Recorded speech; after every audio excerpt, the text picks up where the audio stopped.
السلام عليكم ورحمة الله وبركاته. بسم الله الرحمن الرحيم. الحمد لله رب العالمين. اللهم صل على سيدنا محمد وعلى آل سيدنا ومولانا محمد. الحمد لله. അല്ലാഹു സുബ്ഹാനഹു വതആല പരിശുദ്ധമായ മുഹറം 9-ാമത്തെ രാവിൽ ഒരുമിച്ച് കൂടിയ നമുക്ക് അവന്റെ മഗ്ഫിറത്ത് നൽകട്ടെ, മർഹമത്ത് നൽകട്ടെ, ജന്നത്തുൽ ഫിർദൗസ് നൽകട്ടെ. നമ്മുടെ പ്രയാസങ്ങൾ, രോഗങ്ങൾ, കടങ്ങൾ എല്ലാം മാറ്റി അല്ലാഹു സന്തോഷം നൽകട്ടെ. നമ്മുടെ മരിച്ചുപോയവർക്ക് അല്ലാഹു ഖബർ സ്വർഗ്ഗമാക്കി കൊടുക്കട്ടെ. ആമീൻ യാ റബ്ബൽ ആലമീൻ. അൽഹംദുലില്ലാഹ്. പരിശുദ്ധമായ മുഹറം മാസത്തിന്റെ 9-ാമത്തെ രാവിലാണ് നമ്മൾ ഒരുമിച്ച് കൂടിയിട്ടുള്ളത്.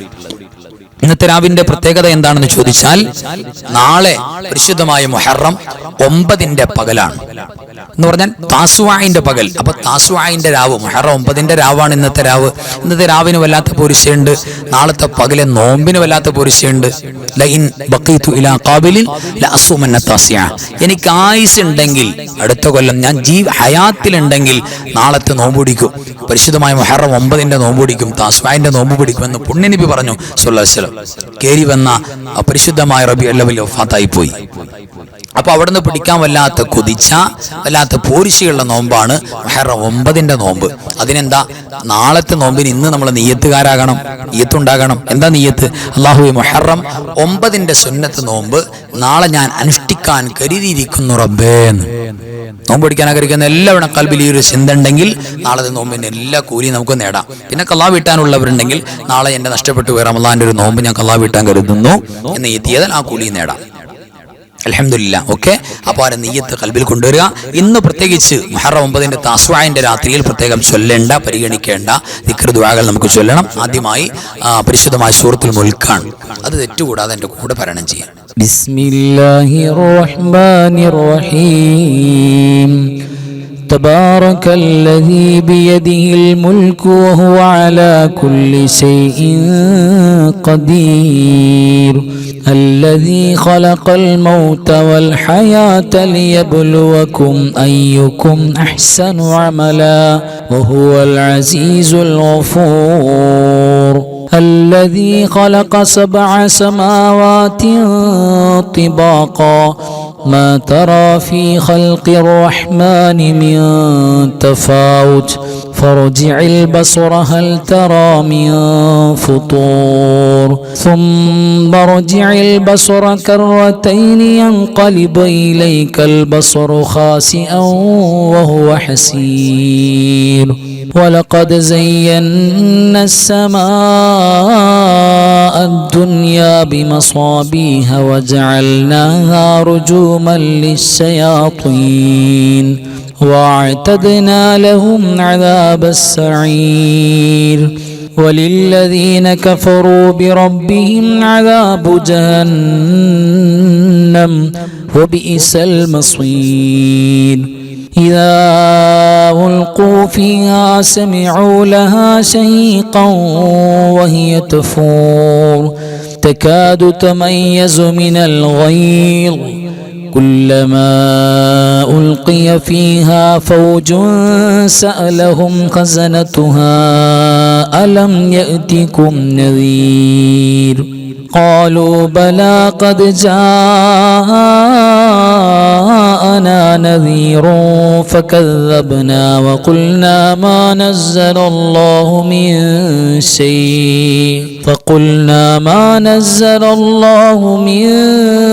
شيء إن أنتم إلا في ضلال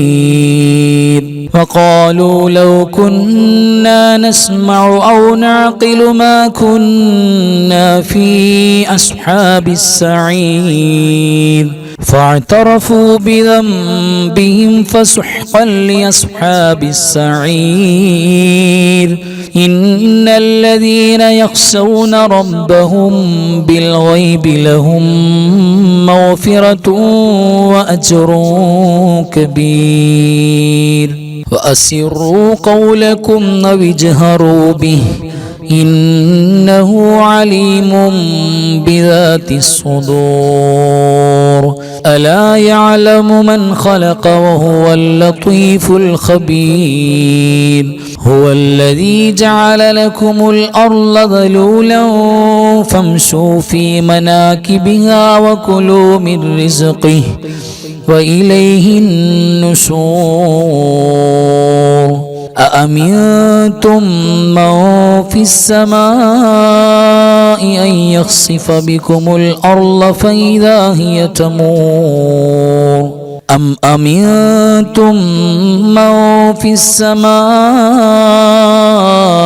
أن يرسل عليكم حاصبا فستعلمون كيف نذير ولقد كذب الذين من قبلهم فكيف كان نكير أولم يروا إلى الطير فوقهم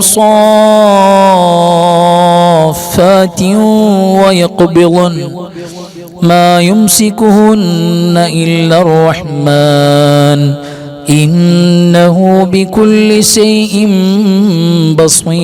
بصير أمن هذا الذي هو جند لكم ينصركم من دون الرحمن إن الكافرون إلا في غرور أمن هذا الذي يرزقكم إن أمسك رزقه بل لجوا في عتو ونفور أفمن يمشي مكبا على وجهه أهدى أمن يمشي سويا على صراط مستقيم قل هو الذي أنشأكم وجعل لكم السمع والأبصار والأفئدة قليلا ما تشكرون قل هو الذي ذرأكم في الأرض وإليه تحشرون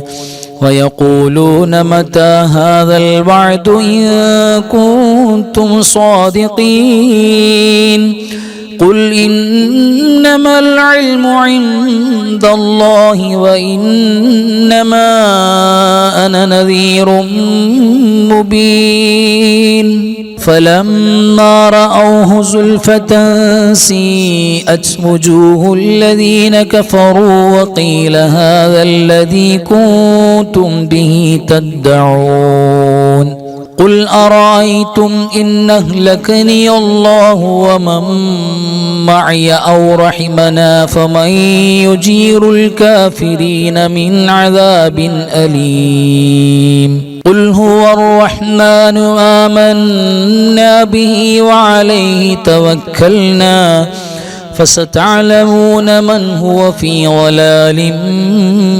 مبين قل أرأيتم إن أصبح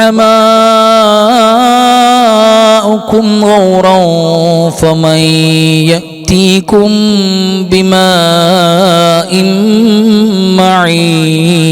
معين صدق الله مولانا العظيم അൽഹംദുലില്ലാഹ് തഖബ്ബലല്ലാഹ് അല്ലാഹു സ്വീകരിക്കട്ടെ ആമീൻ യാ റബ്ബൽ ആലമീൻ. ഇനി നമുക്ക് ഓതാനുള്ള പരിശുദ്ധമായ സൂറത്തുൽ ഫീൽ, ഖുർആനിന്റെ സൂറകളിൽ വളരെ വേറിട്ട സൂറയാണ് ഇന്ന് നമ്മൾ ക്ലാസ്സിൽ പറഞ്ഞിരുന്നു. വളരെ പ്രഗത്ഭമായ സൂറത്തുൽ ഫീൽ ഏതു പ്രതിസന്ധിയുടെ ഏതു പ്രയാസത്തിന്റെ നടുവിൽ ഒരു വിശ്വാസി പാരായണം ചെയ്താലും വല്ലാത്ത രക്ഷ പ്രാപിക്കാൻ കഴിയുന്ന, എല്ലാ പ്രയാസങ്ങളും നീങ്ങിപ്പോകുന്ന, എല്ലാവിധ ശർറുകളെയും തട്ടിമാറ്റാൻ കഴിയുന്ന, ഏത് ശത്രുവിനെയും തടഞ്ഞുവെക്കാനും പരാജയപ്പെടുത്താനും കഴിയുന്ന ഏറ്റവും മനോഹരമായ സൂറത്താണ്. ആ സൂറത്താണ് ഇനി നമുക്ക് പാരായണം ചെയ്യാനുള്ളത്.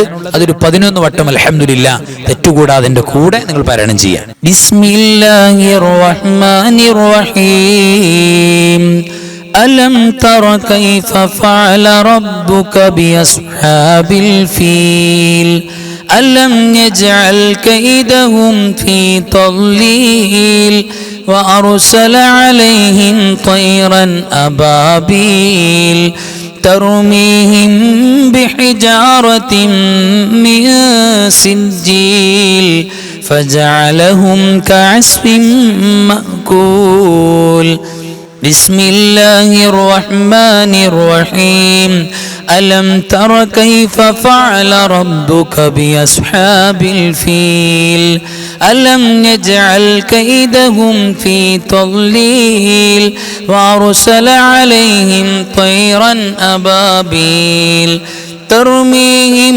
بحجارة من سجيل فجعلهم كعصف مأكول بسم الله الرحمن الرحيم ألم تر كيف فعل ربك بأصحاب الفيل ألم يجعل كيدهم في تضليل وأرسل عليهم طيرا أبابيل ترميهم بحجارة من سجيل فجعلهم كعصف مأكول بسم الله الرحمن الرحيم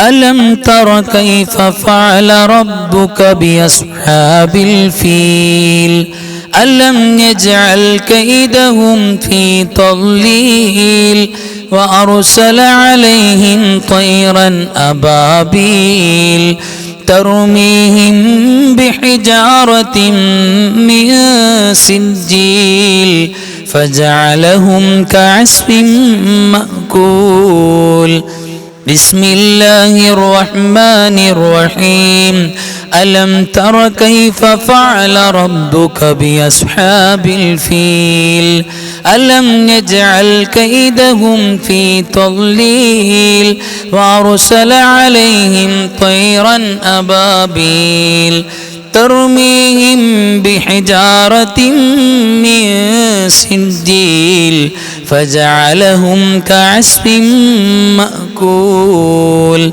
بسم الله الرحمن الرحيم ألم تر كيف فعل ربك بأصحاب الفيل ألم يجعل كيدهم في تضليل وأرسل عليهم طيرا أبابيل ترميهم بحجارة من سجيل فجعلهم كعصف مأكول بسم الله الرحمن الرحيم ألم تر كيف فعل ربك بأصحاب الفيل ألم يجعل كيدهم في تضليل وأرسل عليهم طيرا أبابيل ترميهم بحجارة من سجيل فجعلهم كعصف مأكول بسم الله الرحمن الرحيم ألم تر كيف فعل ربك بأصحاب الفيل ألم يجعل كيدهم في تضليل وأرسل عليهم طيرا أبابيل ترميهم بحجارة من سجيل فجعلهم كعصف مأكول بسم الله الرحمن الرحيم ألم تر كيف فعل ربك بأصحاب الفيل ألم يجعل كيدهم في تضليل وأرسل عليهم طيرا أبابيل ترميهم بحجارة من سجيل فجعلهم كعصف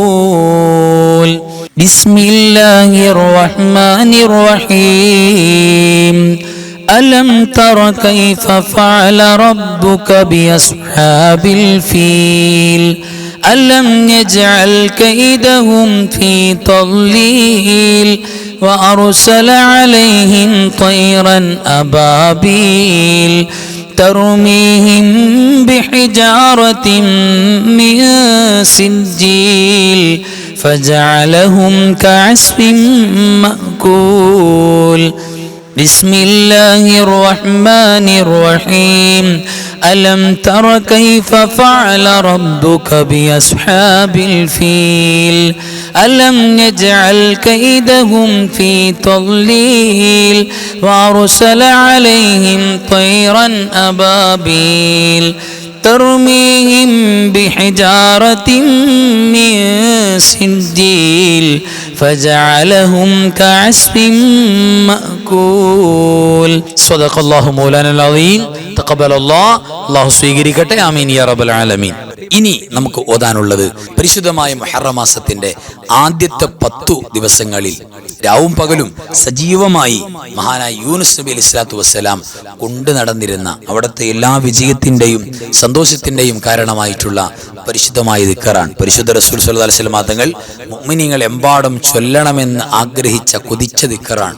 നമ്മുടെ ജീവിതത്തിലെ എല്ലാവിധ പ്രശ്നങ്ങളും ആർക്കും പരിഹരിക്കാൻ പറ്റൂല എന്ന് പറഞ്ഞ വിഷയങ്ങൾ പോലും വളരെ സിമ്പിളായി പരിഹരിക്കാൻ പറ്റുന്ന ഏറ്റവും പ്രഗത്ഭമായ ദിക്ർ. വിഷമങ്ങൾ മാറാൻ ഇത് മതിയാകും, പ്രയാസങ്ങൾ നീങ്ങാൻ ഇത് മതിയാകും. ആ ഒരു ദിക്ർ നമ്മൾക്ക് പാരായണം ചെയ്യാം. തെറ്റുകൂടാതെ എൻ്റെ കൂടെ എല്ലാവരും ഓതും. لا إله إلا أنت سبحانك إني كنت من الظالمين. لا إله إلا أنت سبحانك إني كنت من الظالمين. لا إله إلا أنت سبحانك إني كنت من الظالمين. لا إله إلا أنت سبحانك إني كنت من الظالمين. لا إله إلا أنت سبحانك إني كنت من الظالمين. لا إله إلا أنت سبحانك إني كنت من الظالمين. لا إله إلا أنت سبحانك إني كنت من الظالمين. لا إله إلا أنت سبحانك إني كنت من الظالمين. لا إله إلا أنت سبحانك إني كنت من الظالمين. لا إله إلا أنت سبحانك إني كنت من الظالمين. لا إله إلا أنت سبحانك إني كنت من الظالمين. لا إله إلا أنت سبحانك إني كنت من الظالمين. لا إله إلا أنت سبحانك إني كنت من الظالمين. لا إله إلا أنت سبحانك إني كنت من الظالمين. لا إله إلا أنت سبحانك إني كنت من الظالمين. لا إله إلا أنت سبحانك إني كنت من الظالمين. لا إله إلا أنت سبحانك إني كنت من الظالمين. لا إله إلا أنت سبحانك إني كنت من الظالمين. لا إله إلا أنت سبحانك إني كنت من الظالمين. لا إله إلا أنت سبحانك إني كنت من الظالمين. لا إله إلا أنت سبحانك إني كنت من الظالمين. لا إله إلا أنت سبحانك إني كنت من الظالمين. لا إله إلا أنت سبحانك إني كنت من الظالمين. لا إله إلا أنت سبحانك إني كنت من الظالمين. لا إله إلا أنت سبحانك إني كنت من الظالمين. لا إله إلا أنت سبحانك إني كنت من الظالمين. لا إله إلا أنت سبحانك إني كنت من الظالمين. لا إله إلا أنت سبحانك إني كنت من الظالمين. لا إله إلا أنت سبحانك إني كنت من الظالمين. لا إله إلا أنت سبحانك إني كنت من الظالمين.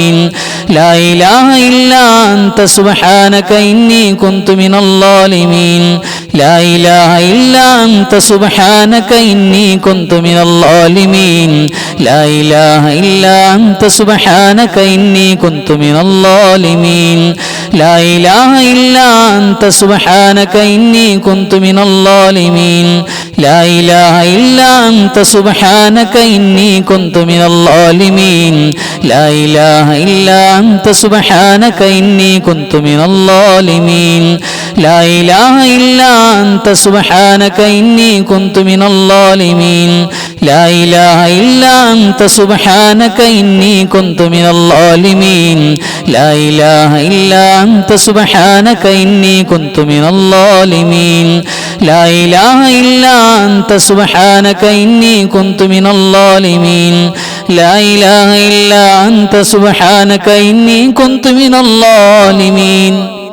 അൽഹംദുലില്ലാഹ് തഖബ്ബൽ അല്ലാഹു സ്വീകരിക്കട്ടെ. ഇനി നമുക്ക് ഓതാനുള്ളത് നബി സല്ലല്ലാഹു അലൈഹി വസല്ലം തങ്ങൾ പഠിപ്പിച്ച പ്രധാനപ്പെട്ട ഒരു ദുആയാണ്. നമുക്ക് പരിചയമുണ്ട്. നമ്മുടെ കടങ്ങൾ ബാധ്യതകൾ വീട്ടപ്പെടാൻ, നമ്മുടെ വിഷമങ്ങൾ ഗമ്മുകൾ മാറാൻ, ഏറ്റവും ബലവത്തായ എഫക്റ്റീവായ ദുആയാണ്. അത് ആത്മാർത്ഥമായിട്ട് എല്ലാവരും ഓതുക. اللهم إني أعوذ بك من الهم والحزن وأعوذ بك من العجز والكسل وأعوذ بك من الجبن والبخل وأعوذ بك من غلبة الدين وقهر الرجال. اللهم إني أعوذ بك من الهم والحزن وأعوذ بك من العجز والكسل وأعوذ بك من الجبن والبخل وأعوذ بك من غلبة الدين وقهر الرجال. اللهم إني أعوذ بك من الهم والحزن وأعوذ بك من العجز والكسل وأعوذ بك من الجبن والبخل وأعوذ بك من غلبة الدين وقهر الرجال. അൽഹംദുലില്ലാഹ് തഖബ്ബലല്ലാഹ്. അല്ലാഹു സ്വീകരിക്കട്ടെ. ആമീൻ യാ റബ്ബൽ ആലമീൻ. ഇനി പരിശുദ്ധമായ ഖസീദത്തു കഫാക്ക ബെയ്ത്ത് അറിയാലോ, 40 കാഫുള്ള ബെയ്ത്ത്. ആ ബെയ്ത്ത് റാഹത്തായിട്ട് പാരായണം ചെയ്യുക എന്ന് പറയുന്നത് മഹാന്മാരായ സൂഫിയാക്കൾക്ക് മാത്രം കിട്ടുന്ന നിഅമത്താണ്. ആ നിഅമത്താണ് അല്ലാഹു നമുക്ക് തുറന്നു തന്നത്. എത്ര സ്തുതിച്ചാലും മതിയാകില്ല. അൽഹംദുലില്ലാഹ്. അത് ജീവിതത്തിൽ ഒരു ദിവസത്തിൽ ഒരു വട്ടം ചൊല്ലാൻ ഭാഗ്യം കിട്ടിയാൽ തന്നെ വലിയ മഹാഭാഗ്യമാണ്. അതാണ് നമ്മൾ ഓതുന്നത്. തെറ്റുകൂടാതെ എൻ്റെ കൂടെ റാഹത്തായിട്ട് എല്ലാവരും ഓതുക. كفاك ربك كم يكفيك وكيفة كيف كافوها ككمي إن كان منك لك تكر كرا ككر الكر في كبدي تحكيم سكسكة كلت لك الكليكا كفاك ما بكفا كالكاف قربته يا كوكبا كان تحكي كوكب الفلكا كفاك ربك كم يكفيك وكيفة كيف كافوها ككمي إن كان منك لك تكر كرا ككر الكر في كبدي تحكيم سكسكة كلت لك الكليكا كفاك ما بكفا كالكاف قربته يا كوكبا كان تحكي كوكب الفلكا كفاك ربك كم يكفيك وكيفة كيف كافوها ككمي إن كان منك لك تكر كرا ككر الكر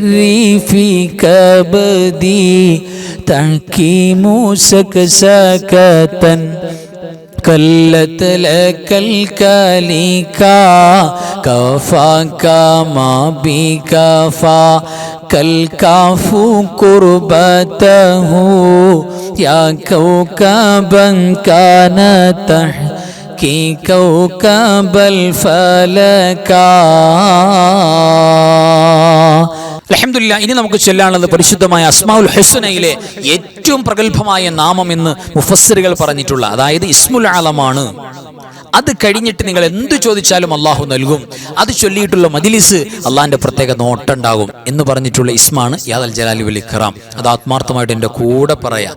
യാദൽ ജലാലി വൽ ഇക്റാം, യാദൽ ജലാലി വൽ ഇക്റാം, യാദൽ ജലാലി വൽ ഇക്റാം, യാദൽ ജലാലി വൽ ഇക്റാം, യാദൽ ജലാലി വൽ ഇക്റാം, യാദൽ ജലാലി വൽ ഇക്റാം, യാദൽ ജലാലി വൽ ഇക്റാം, യാദൽ الجلال والإكرام يا ذا الجلال والإكرام يا ذا الجلال والإكرام يا ذا الجلال والإكرام يا ذا الجلال والإكرام يا ذا الجلال والإكرام يا ذا الجلال والإكرام يا ذا الجلال والإكرام يا ذا الجلال والإكرام يا ذا الجلال والإكرام يا ذا الجلال والإكرام يا ذا الجلال والإكرام يا ذا الجلال والإكرام يا ذا الجلال والإكرام അല്ലാഹു സ്വീകരിക്കട്ടെ. ആമീൻ യാ റബ്ബൽ ആലമീൻ. ഇനി പ്രിയപ്പെട്ടവരെ, നമ്മുടെ ജീവിതത്തിൽ ഈ സെക്കൻഡ് വരെ ചെയ്തു പോയ എല്ലാ തെറ്റുകളും കരിഞ്ഞു പോകാൻ, തെറ്റുകൾ പൊറുക്കപ്പെടാൻ, മൗഫറത്ത് കിട്ടാൻ, ഇനി ശേഷമുള്ള ജീവിതത്തിൽ അല്ലാഹു സുബ്ഹാനഹു വ തആല ഒരുപാട് ബറക്കത്തും ഐശ്വര്യവും സമ്പത്തും സൗകര്യങ്ങളും സന്താനങ്ങളും കുടുംബവും റാഹത്തും എല്ലാം നമ്മുടെ ജീവിതത്തിൽ തരാൻ വേണ്ടി രണ്ടും കൂടെയാണ്. ഒന്ന് തിന്മകൾ മാച്ചു കളയാൻ, രണ്ട് ഖൈറാത്തുകൾ കയറി വരാൻ വേണ്ടി. അതിനാണ് ഇസ്തിഗ്ഫാർ. ആ ഇസ്തിഗ്ഫാർ വിശുദ്ധമായ ഖുർആൻ അടയാളപ്പെടുത്തിയ ഇസ്തിഗ്ഫാർ കൂടെയാണ് നമ്മൾ പ്രത്യേകം പരിഗണിക്കുന്നത്. അതുകൊണ്ട് കൽബിൽ വേദനയോടുകൂടെ ഇസ്തിഗ്ഫാറിന്റെ കൂടെ എല്ലാവരും പറയണം. ഒരു വേദന ഉണ്ടാകണം, അല്ലാഹുവേ ചെയ്തു പോയി ഒരുപാട് അപരാധങ്ങൾ മാപ്പാക്കണം റബ്ബേ എന്നുള്ള തേട്ടം കൂടെ കൽബിൽ വേണം. അപ്പൊ 100 മാർക്കായി. എല്ലാവരും എൻ്റെ കൂടെ പറയണം. അസ്തഗ്ഫിറുല്ലാഹൽ അലീം ഇന്നഹു കാന ഗഫാറാ അസ്തഗ്ഫിറുല്ലാഹൽ അലീം ഇന്നഹു കാന ഗഫാറാ അസ്തഗ്ഫിറുല്ലാഹൽ അലീം ഇന്നഹു കാന ഗഫാറാ അസ്തഗ്ഫിറുല്ലാഹൽ അലീം ഇന്നഹു കാന ഗഫാറാ അസ്തഗ്ഫിറുല്ലാഹൽ അലീം ഇന്നഹു കാന غفارا أستغفر الله العظيم إنه كان غفارا أستغفر الله العظيم إنه كان غفارا അല്ലാഹു കബൂൽ ചെയ്യട്ടെ. ആമീൻ യാ റബ്ബൽ ആലമീൻ. ഇനി നമുക്ക് പ്രഗൽഭമായ കുറച്ച് സ്വലാത്തുകളാണ്. ആ സ്വലാത്തിന്റെ പ്രത്യേകത, അല്ലാഹു സുബ്ഹാനഹു വ തആല സ്വലാത്തിനോളം ഒരു വെറൈറ്റിയായി ഉമ്മത്തിന് നൽകിയിരിക്കുന്ന നിഅമത്ത് വേറെ ഇല്ല. എന്ന് പറഞ്ഞാൽ ഒരമൽ ചെയ്താൽ സ്വീകരിക്കാം, സ്വീകരിക്കാതിരിക്കാം. സ്വീകരിക്കാൻ മാത്രമേ വകുപ്പുള്ളൂ. ആ ഒരു ഓപ്ഷൻ മാത്രമേ ഉള്ളൂ. അത് ഒറ്റ അമലിനുള്ളൂ. അത് സ്വലാത്തിന് മാത്രമാണ്. ചൊല്ലിയാൽ മഖബൂലാണ്, മർദൂദില്ല. അല്ലാഹു കബൂൽ ചെയ്യട്ടെ. ആമീൻ യാ റബ്ബൽ ആലമീൻ. സ്വലാത്ത് ടെൻഷൻ മാറ്റും, സ്വലാത്ത് കടങ്ങൾ വീട്ടും, സ്വലാത്ത് ദുആക്ക് ഇജാബത്ത് ഉണ്ടാകും, സ്വലാത്ത് കുടുംബത്തിൽ സന്തോഷം ഉണ്ടാകും, സ്വലാത്ത് കച്ചവടത്തെ നന്നാക്കും, സ്വലാത്ത് നമ്മുടെ ഇടപാടുകൾ വിജയിപ്പിക്കും. എല്ലാം സ്വലാത്തിന് പറ്റും. അത്ര ഓരിശയാണ്. അപ്പൊ എൻ്റെ കൂടെ സ്വലാത്തുകൾ തെറ്റുകൂടാതെ ചൊല്ലുക. അല്ലാഹുമ്മ സ്വല്ലി സ്വലാത്തൻ കാമിലതൻ വസല്ലിം സലാമൻ താമ്മൻ അലാ സയ്യിദിനാ മുഹമ്മദിൻ الذي تنحل به العقد وتنفرج به الكرب وتقضى به الحوائج وتنال به الرغائب وحسن الخواتم ويستسقى الغمام بوجهه الكريم وعلى آله وصحبه في كل لمحة ونفس بعدد كل معلوم لك. اللهم صل صلاة كاملة وسلم سلاما تاما على سيدنا محمد الذي تنحل به العقد وتنفرج به الكرب وتقضى به الحوائج وتنال به الرغائب وحسن الخواتم ويستسقى الغمام بوجهه الكريم وعلى آله وصحبه في كل لمحة ونفس بعدد كل معلوم لك. اللهم صل صلاة كاملة وسلم سلاما تاما على سيدنا محمد الذي تنحل به العقد وتنفرج به الكرب وتقضى به الحوائج وتنال به الرغائب وحسن الخواتم ويستسقى الغمام بوجهه الكريم وعلى آله وصحبه في كل لمحة ونفس بعدد كل معلوم لك.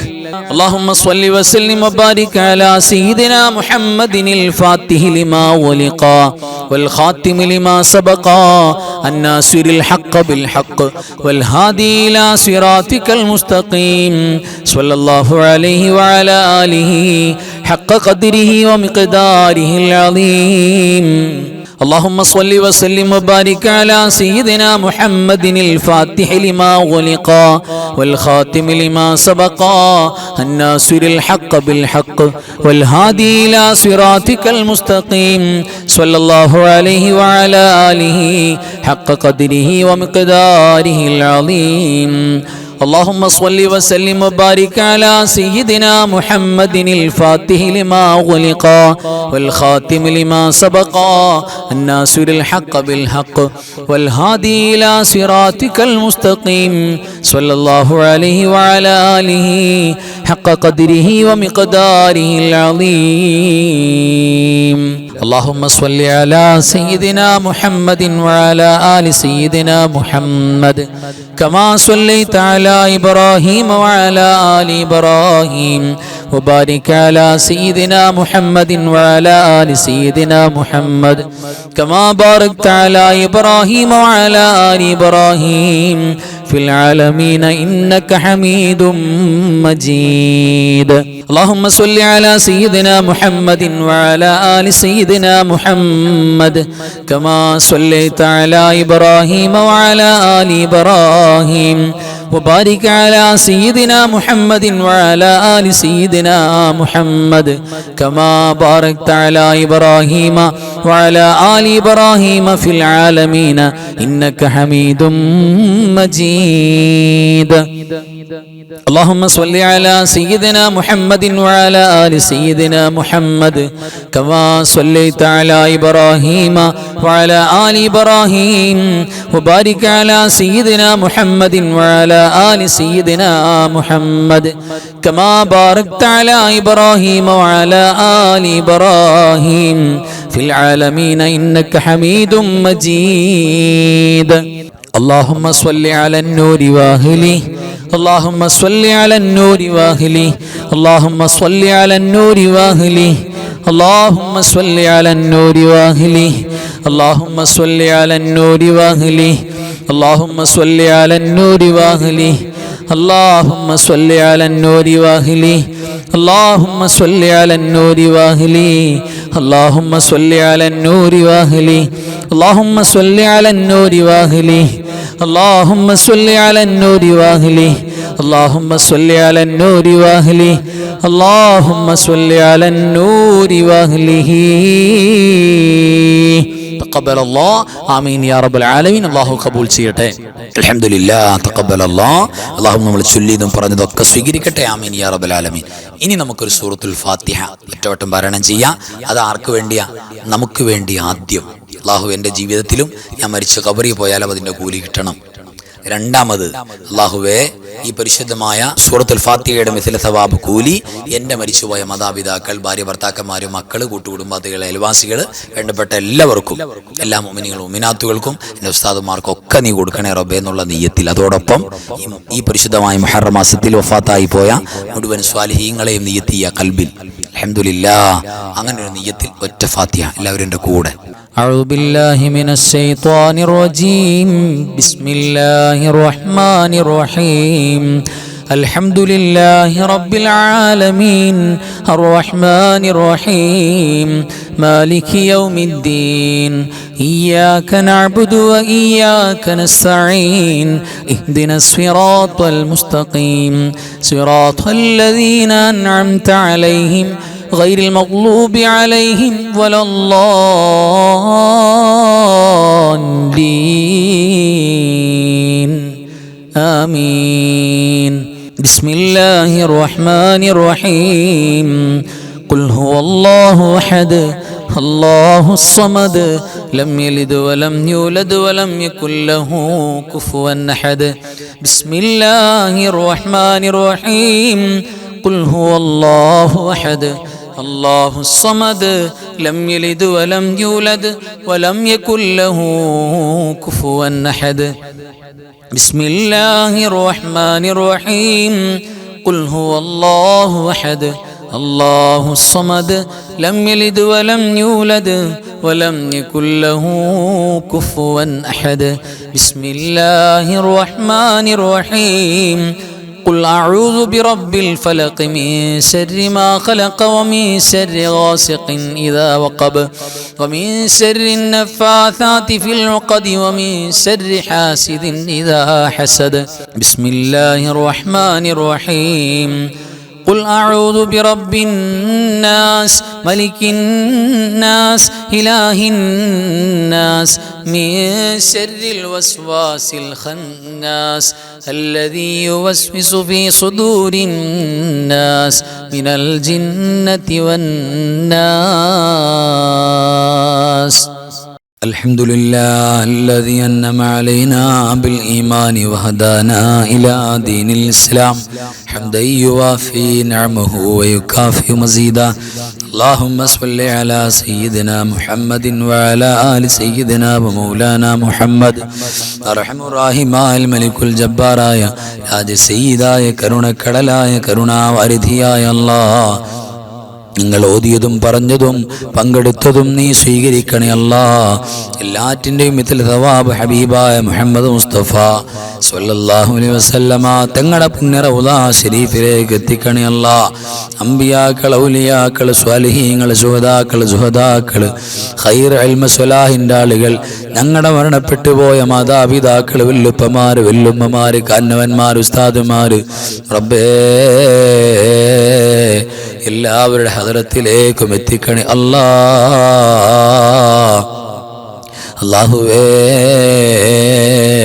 പടച്ചോനെ ഞങ്ങൾക്ക് മാപ്പ് നൽകണേ അല്ലാഹ്.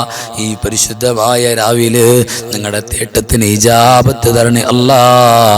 മുഹറം മാസത്തിൻ്റെ വല്ലാത്ത ബർക്കത്ത് ഞങ്ങൾക്ക് തരണേ അല്ലാഹ്. എല്ലാവിധ ആഫാത്ത് മുസീബത്തുകളെ തൊട്ട് കാവൽ തരണേ അല്ലാഹ്. ജനങ്ങൾ വെറുക്കുന്ന, ഞങ്ങൾ വെറുക്കുന്ന, ഭയപ്പെടുന്ന രോഗങ്ങളൊന്നും തരല്ലേ അല്ലാഹ്. പടച്ചോനെ അല്ലാഹുവേ ഞങ്ങളുടെ മരിച്ചുപോയവർക്ക് സ്വർഗം കൊടുക്കണേ അല്ലാഹ്. ജീവിച്ചിരിക്കുന്ന കാരണവന്മാർക്ക് ദീർഘായുസ്സ് നൽകണേ അല്ലാഹ്. നിങ്ങളുടെ വാപ്പയ്ക്ക്, ഉമ്മയ്ക്ക്, ഉസ്താദുമാർക്ക് ആഫിയത്ത് കൊടുക്കണേ അല്ലാഹ്. മക്കളെ സ്വാലിഹീങ്ങളാക്കണേ അല്ലാഹ്. മക്കളില്ലാത്തവർക്ക് നല്ല മക്കളെ കൊടുക്കണേ അല്ലാഹ്. പടച്ചവനെ ഒരുപാട് ഗർഭിണികളായ ഉമ്മമാരെ ഞങ്ങളുടെ മജ്‌ലിസിന്റെ കുടുംബമാണ്. പടച്ചവനെ നോർമൽ ഡെലിവറി കൊടുക്കണേ അല്ലാഹ്. പ്രയാസങ്ങൾ പരിഹരിക്കണേ അല്ലാഹ്. വിഷമങ്ങൾ പരിഹരിക്കണേ റബ്ബേ. അല്ലാഹുവേ ലോക മുസ്ലിമീങ്ങളെ, മുസ്ലിമാത്തുകളെ റബ്ബേ നീ സഹായിക്കണേ റബ്ബേ. ഇസ്സത്ത് നൽകണേ അല്ലാഹ്. പ്രത്യേകിച്ച് ഫലസ്തീനിന്റെ മക്കളെ നീ സഹായിക്കണേ റബ്ബേ. അല്ലാഹുവേ മുഹറം മാസത്തിൽ നീ നരകം ഹറാമാക്കുന്നവരിൽ ഞങ്ങളെയും വേണ്ടപ്പെട്ടവരെയും ചേർക്കണേ അല്ലാഹ്. പടച്ചവനെ എല്ലാവരോടും സ്നേഹം, എല്ലാവർക്കും സ്നേഹം, അങ്ങനെ നല്ലൊരു മനസ്സ് ഞങ്ങൾക്ക് തരണേ അല്ലാഹ്. അല്ലാഹുവേ എല്ലാവിധ ശർറുകളെ തൊട്ടും ഞങ്ങൾക്ക് കാവൽ തരണേ അല്ലാഹ്. ദീനിനെ കുറിച്ച് പറയാനും സേവനം ചെയ്യാനും ഞങ്ങൾക്ക് ആഫിയത്തും ആരോഗ്യവും തരണേ അല്ലാഹ്. അല്ലാഹുവേ അവസാനം ലാ ഇലാഹ ഇല്ലല്ലാഹ് എന്ന് ഉറക്കെ പറഞ്ഞു മരിക്കാൻ തൗഫീഖ് നൽകണേ അല്ലാഹ്. പടച്ചവനെ അല്ലാഹുവേ ഞങ്ങളുടെ മുറാദുകൾ ഹസ്വിലാക്കണേ അല്ലാഹ്. ഞങ്ങളിൽപ്പെട്ട ഒരുപാട് പേര് ഒരുപാട് മുറാദുകൾ പറഞ്ഞവരാണ്. ദുആ ചെയ്യാനും ആമീൻ പറയാനും വന്നവരാണ്. റബ്ബേ ഹസ്വിലാക്കണേ അല്ലാഹ്. നീ കബൂലാക്കണേ അല്ലാഹ്. اللهم اغفر للمؤمنين والمؤمنات والمسلمين والمسلمات الأحياء منهم والأموات إنك مجيب الدعوات. اللهم رب ارحمهما كما ربياني صغيرا. ربنا تقبل منا إنك أنت السميع العليم وتب علينا إنك أنت التواب الرحيم. آمين برحمتك يا أرحم الراحمين. بحق صلى الله على محمد صلى الله عليه وسلم. صلى الله على محمد صلى الله عليه وسلم. اللهم صل على محمد يا رب صل عليه وسلم. صل على جميع الأنبياء المرسلين وآخر كلام الحمد لله. السلام عليكم ورحمة الله وبركاته.